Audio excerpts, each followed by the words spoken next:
Bir sutkada nega 24 soat? 20 yoki 30 emas?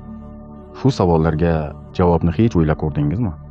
Yer o'zi o'q bo'ylab 24 soat aylanadi. Har sayyorada har xil aylanadi.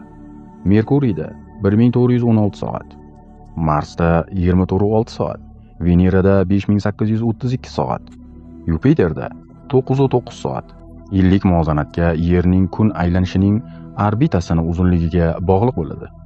Bu ko'rsatkich har sayyorada har xil.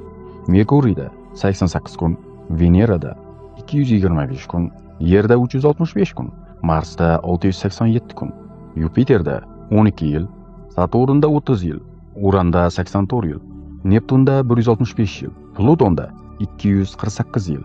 Demak, har sayyorada vaqt o'lchami o'z o'qi aylanishi va kunlik aylanish orbitasining aylanishiga bog'liq. E'tibor bering, Haj surasi 47-oyat. Albatta, Parvardigoring huzuridagi bir kun sizlar sanayotgan 1000 yil kabidir.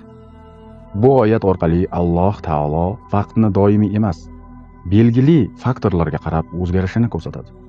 Haqiqat vaqt singari unga qay tomondan qarashga bog'liq bo'ladi.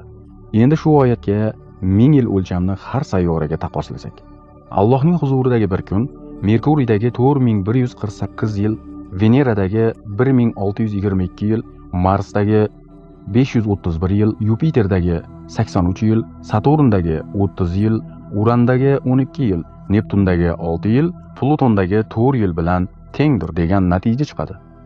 Mana buni skrin qilib, tarjima qilib, ko'rib chiqishing mumkin. Sog' bo'linglar, salomat bo'linglar.